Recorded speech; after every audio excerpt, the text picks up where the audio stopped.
Right. Good morning, everyone, and welcome to Positive Vibes on the 15th of May. Hope you're all well and safe.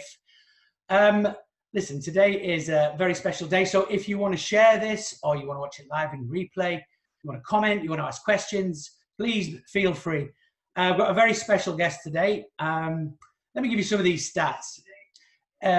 He's 571 appearances, the 115 goals. He played for West Brom, he played for Manchester United, he played for Middlemiss, and he played for England.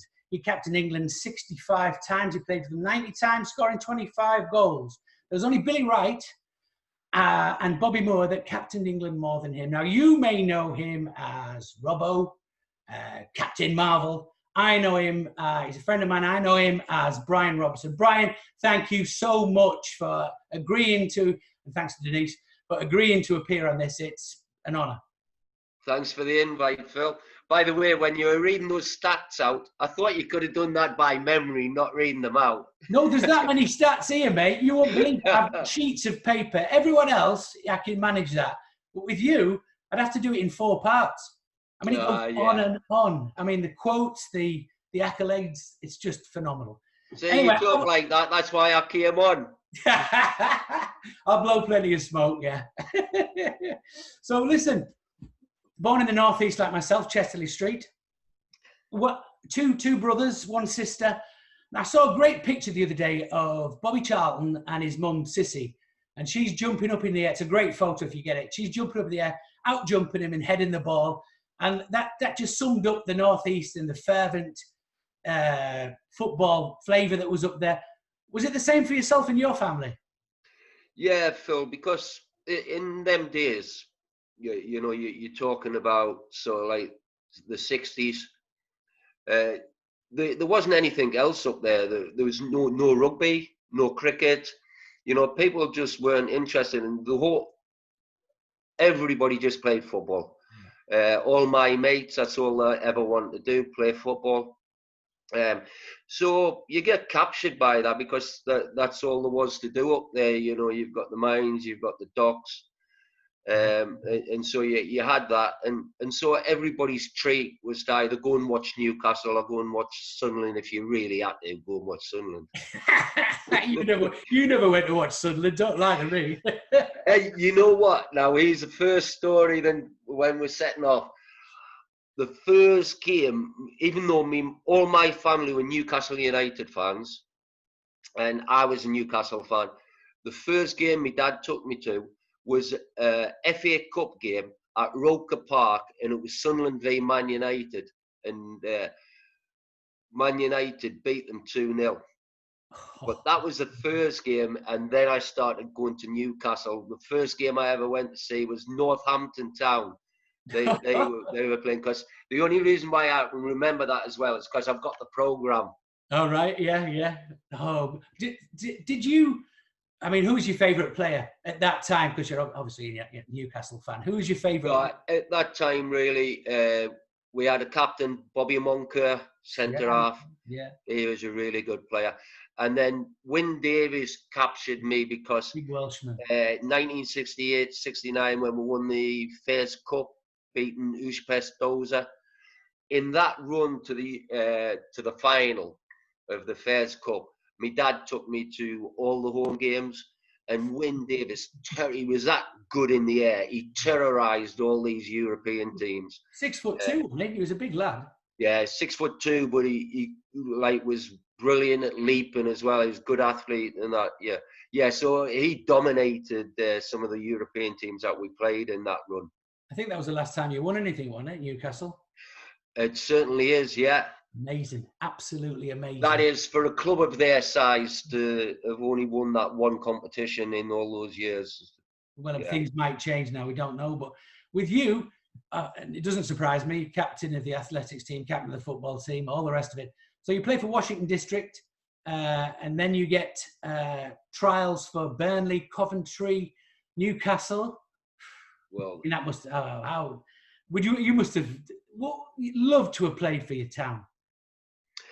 I would have done, but you know, when I was going on trials to the clubs, and then Newcastle invited me across for training on I think it was a Tuesday or a Wednesday evening. So I'd go across after school, and I don't know, you'd be hanging about for maybe half an hour, 45 minutes before anybody come to see you. And then the coaching I wasn't really that enjoyable when I was going there. And so when I went to West Brom and I was there for a week, and they put you up in a hotel, they pick you up on a coach, you get dropped off at the training ground. You're only 15, aren't you? Well, this was from 14 to 15. Yeah, so I went twice. I went once in the Easter holiday, and then I went once for the whole of the summer. And that's what captured me. They treated me like an apprentice for that 6 week school holiday. Wow. And so that's when I came back, and I decided, even though I had one more year at school, I said to my mum and dad, I want to sign for West Brom. Which my mum wasn't keen. She wanted me to stay at Newcastle, but I said, no, Mum, made my mind up. I want to go to West Brom. Yeah, and I read there it was cost us £5 a week. Yeah, £5 a week. Mind, they did pay for me digs on top of that, but yeah, I was always cadging off my dad, even though he's a long lorry driver. Dad, can you lend me a £5? I need a new shirt. So you go down there, and it was Don Howe at the time. Don Howe was manager, yeah.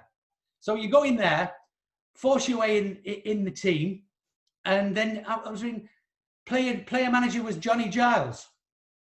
Yeah, Johnny came in after Don Howe, and in that season we got promoted to the first division, because West Brom at that time had got relegated and they were in the second division. Johnny Giles came in. We beat Oldham 1-0 at Oldham last game of the season, which got us promoted.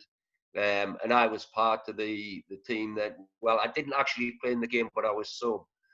So that was my first medal, really. Winning the second division championship.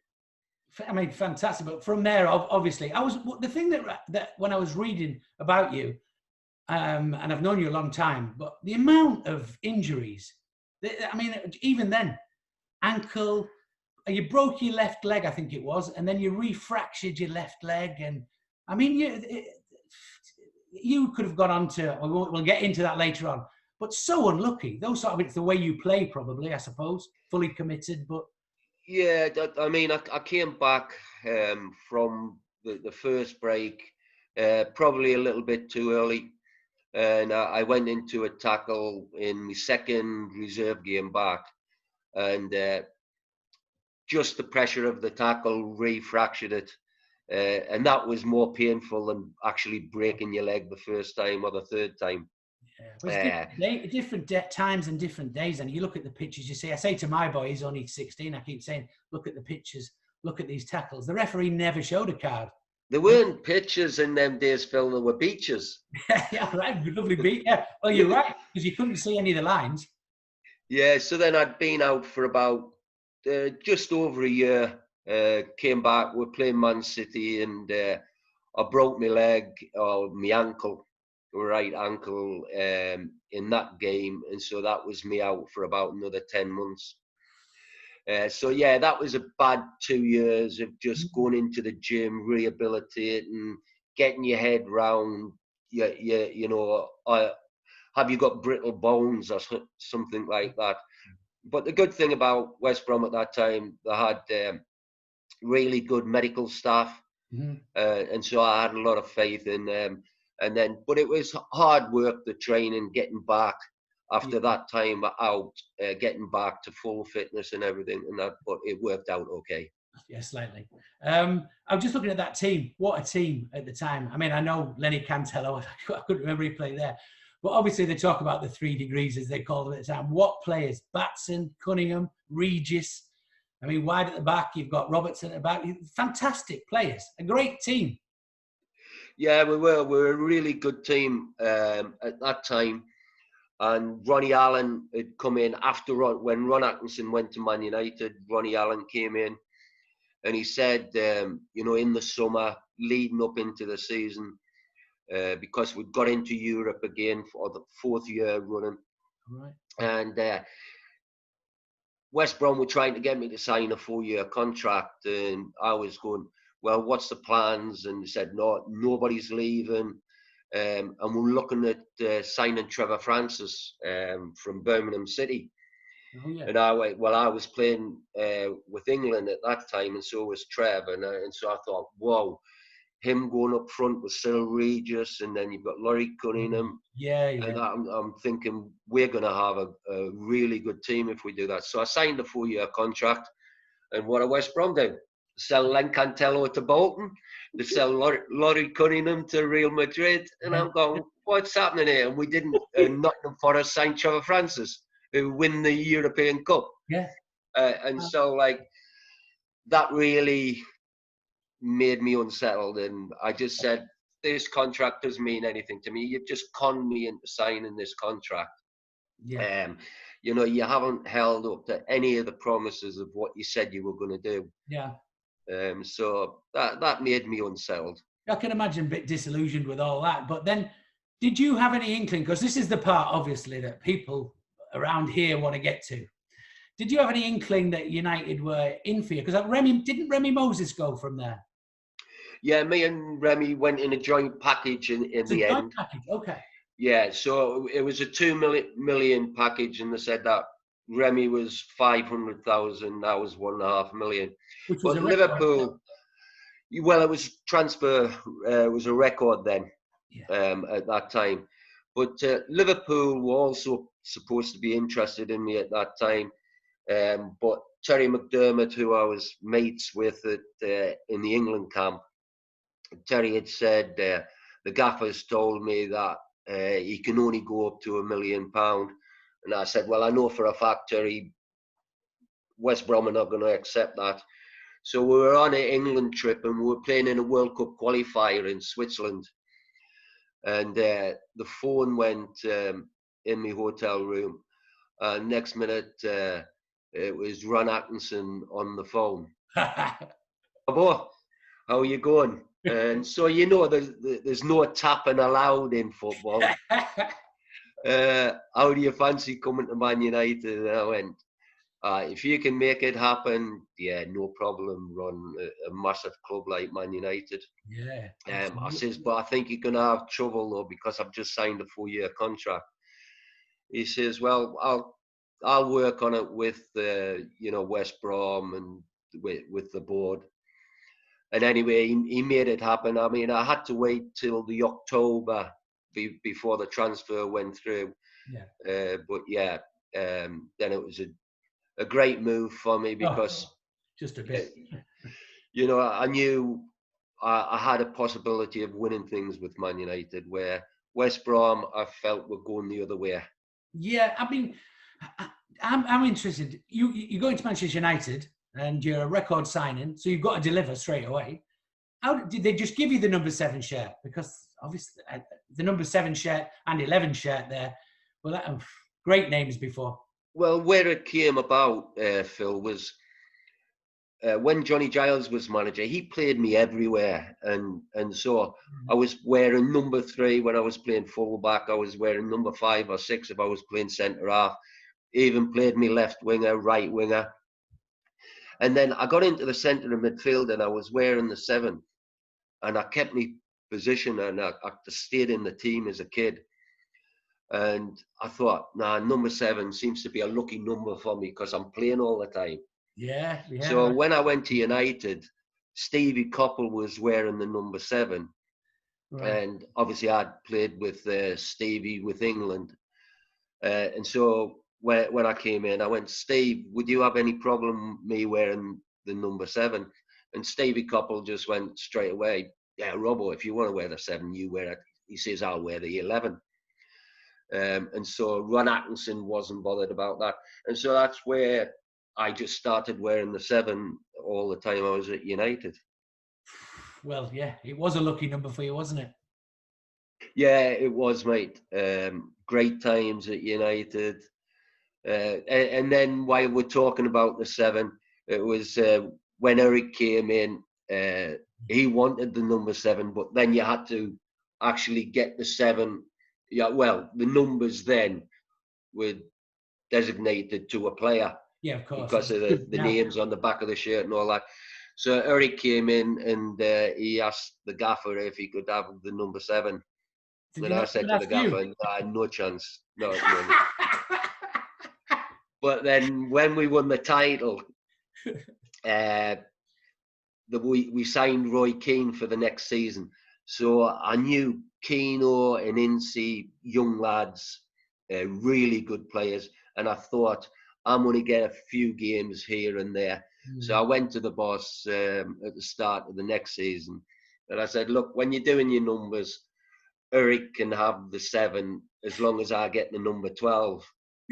I says, because I know I'm not going to be playing every week, because I was 36 going on 37 then. Yeah. So anyway, the gaffer, I've never seen him beam or smile so much because he was going to make Eric really happy, not that he was making me sad.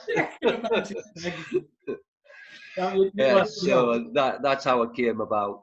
Wow. Well, I've got questions galore from here about that, and I will go back to United in a minute. But Sharon Palmer's just said her husband wants to know, which modern day player do you think is the closest to playing your style and the way you played?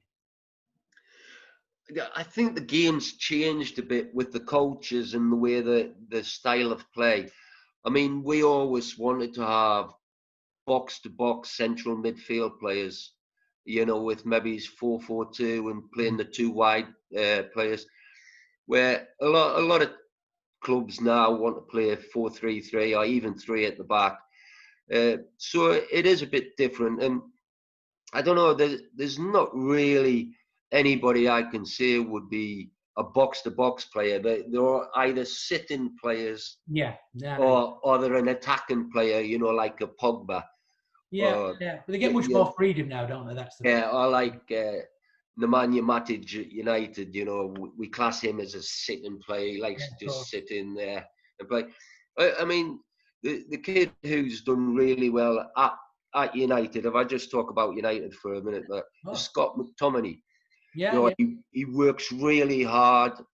He's got a great attitude towards the game. The only thing I'd like to see now that Scott's just matured that little bit is maybe to add a few goals to his game. But if he does that, then he can be a box-to-box. He's a really fit lad. He works at his fitness.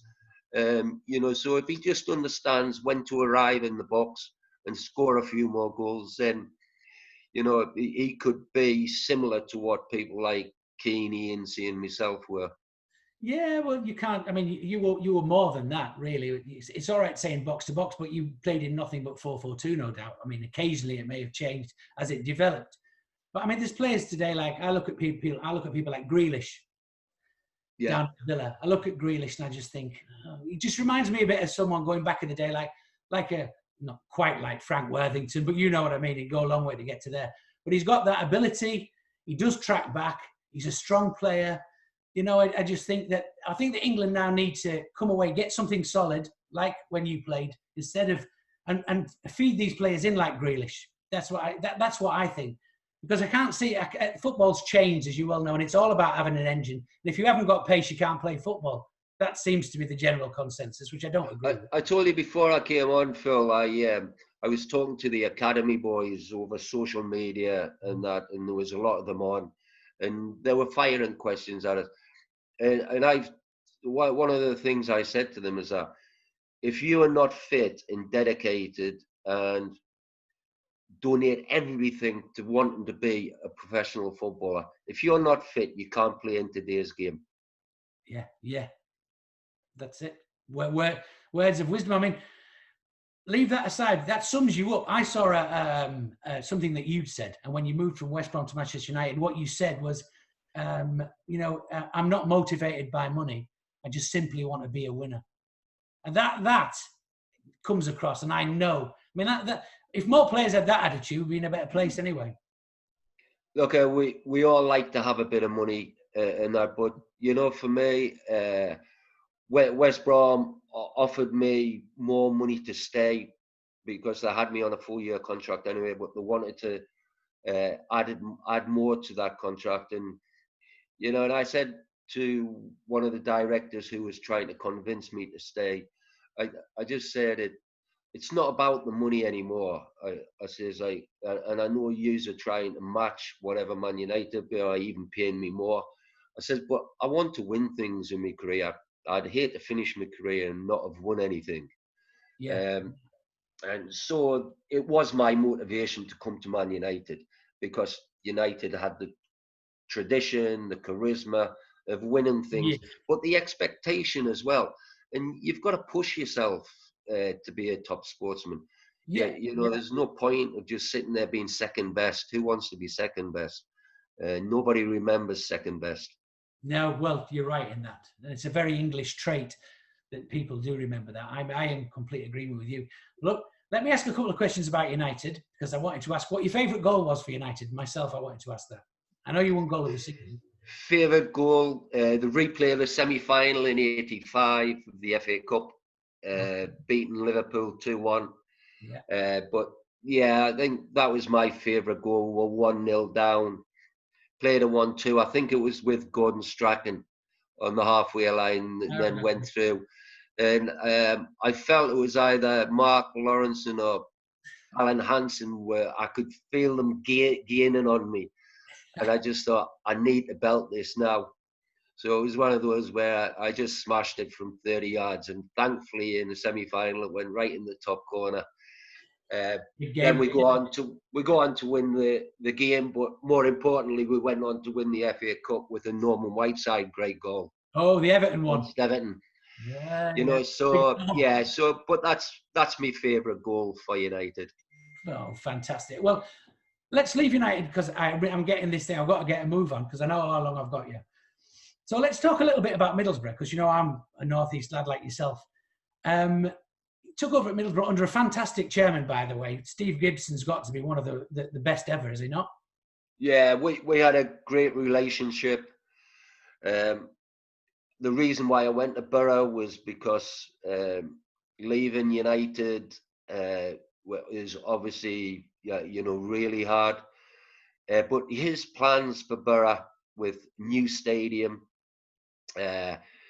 new training ground plan, but that was going to be in the future. Yeah.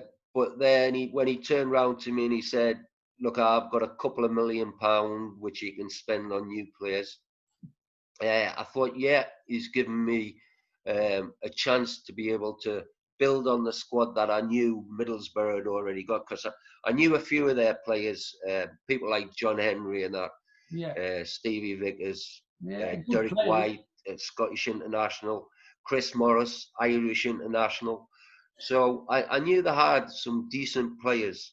I know, but Robbo, let me tell you, you've just named some decent players. What I want to ask is, how do you get Ravanelli, Carambeau, Jorginho, Emerson, Ziegler, and all, including Gascoigne, to go over that bridge? Because when you go over, people who don't know, when you go over the bridge to Middlesbrough, all you can see is ICI, smoke, Steatley Mags, and the nearest beach is Saltburn. It's not exactly Ipanema, is it?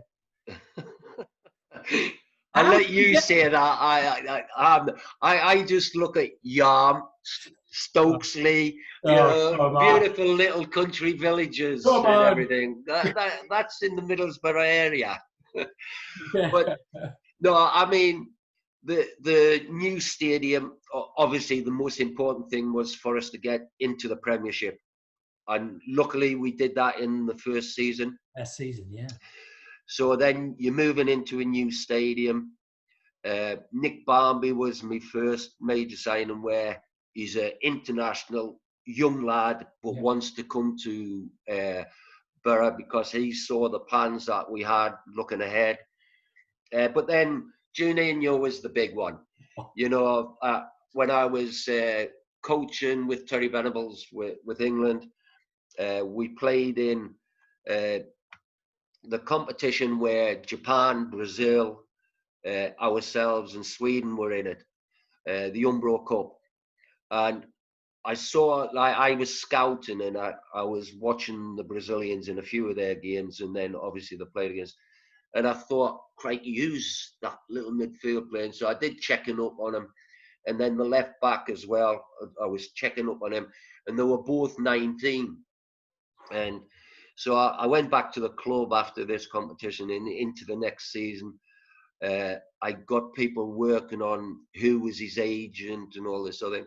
And anyway, long story short, I go to Brazil with Keith Lamb, the chief exec. I managed to sign Juninho, and now I'm talking to Juninho about Brazil, and I'm going, the left back, this Roberto Carlos. He says, yeah, he says he's a big friend of mine. And I said, do you think there's any chance of me being able to sign him? And so Keith Lamb is nearly falling off his chair because we just $5 million for Juninho. And I said, do you think they'd take $5 million for Roberto Carlos? How old was he? And he's gone, no, he's just gone to Italy, Brian. Last week, he signed for an Italian club. And so he went to Inter. Yeah. I was 1 week. Otherwise, if Steve Gibson had given me the go-ahead, I would have got Juninho and Roberto Carlos for $10 million.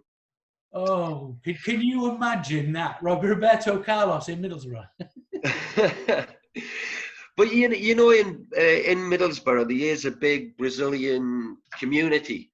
Yeah. There, so Juninho settled in pretty quickly, even though he brought his mom, dad, and his sister over. But but he was the start of it. And so when people saw Juninho playing for us, the new stadium, when I went to see people like Emerson, Ravanelli, Zega, and all them, I'm showing them the new training ground, showing them the stadium, and the plans that the chairman, Steve Gibson, had for the club. Yeah, but Brian, let's have it right. You can show them all the plans you want. You can promise them all the money in the world, but they came predominantly because of you.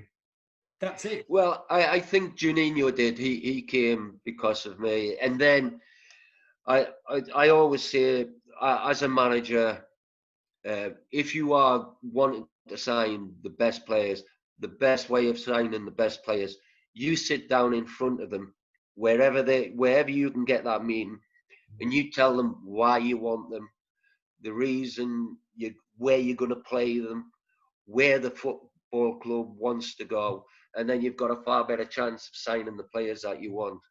Did you do that with Gascoigne? No, he phoned me up wanting to come. Yeah, but I knew the reason why I signed Gaza. We were in the semi-final of the League Cup, which is the Carabao Cup now, but we're in the semi-final of that, and we were a few points adrift of automatic promotion, but we had games in hand because of the cup run and also because of international games.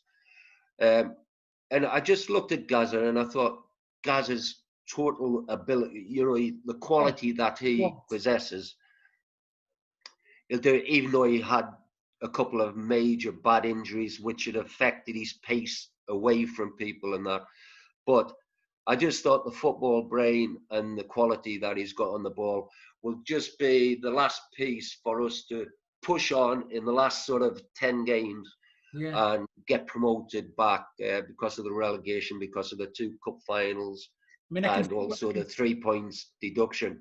Yeah, I can see where you're coming from, Brian, because, obviously, during the Euros in '96, the press and everyone writing his case, get rid of him and all the rest of it. And we know all the players stood by him and all the players said, keep him in, he's the best player we've got.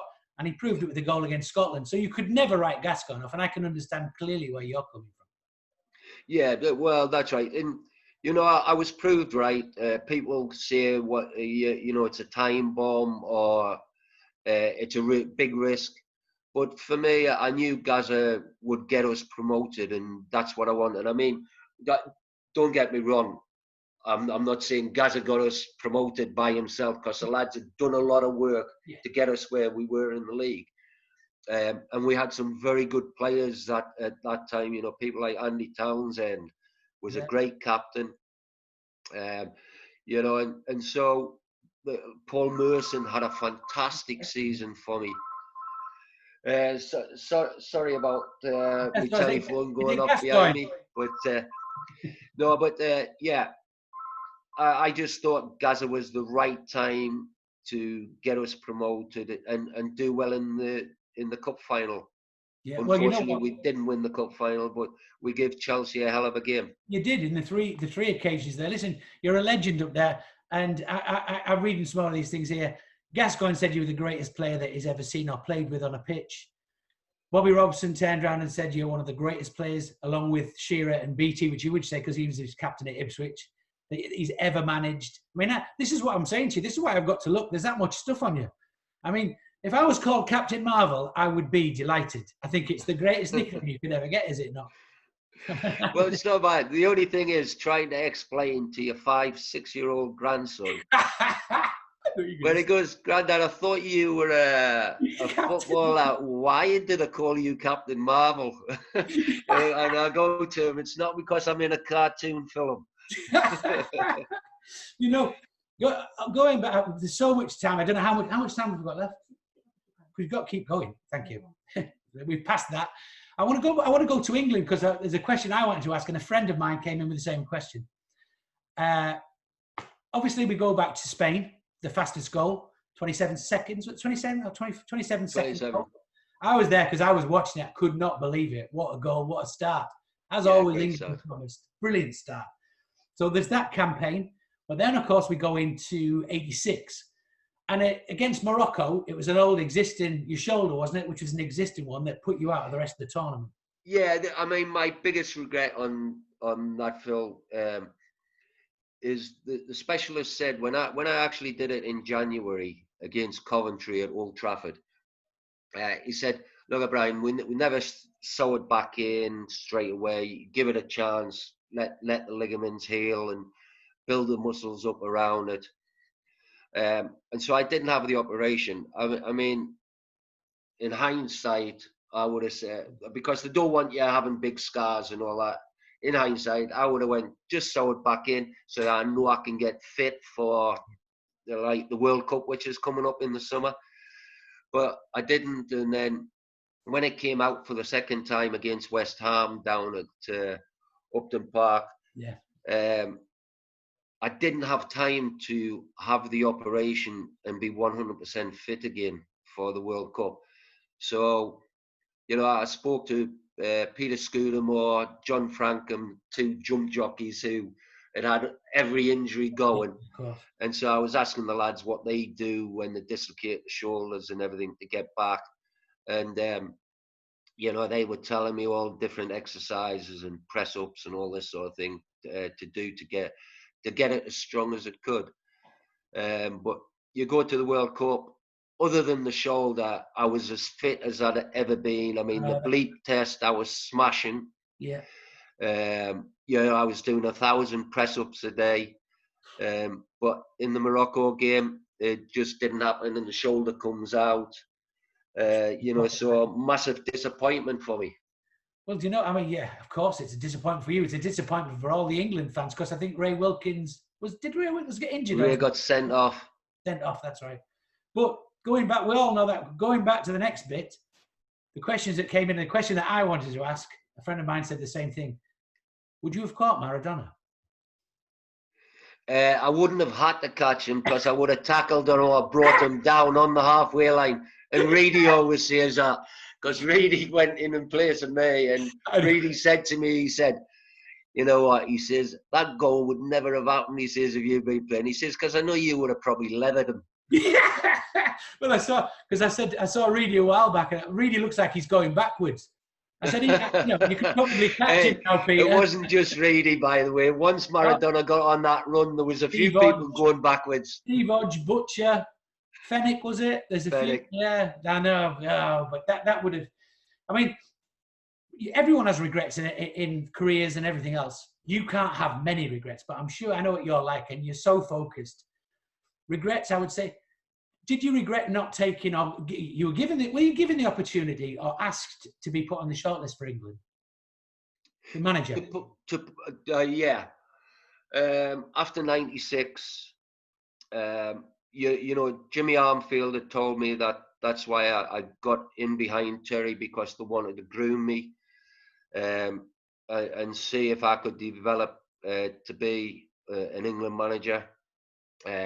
So when Terry had the problems, which I thought was very unfair, because I would love to have been coach under Terry to go into that next World Cup in '98. Oh, definitely. You know, but I'd been manager then 2 years at the Borough, and when they came along and you know, Terry and England parted the ways, Jimmy Armfield phoned me, and I just said, "Look at Jimmy," I says, "it's brilliant you're offering me it." I says, "You know, but if I'm ever going to be England manager, I would love to have really top class experience.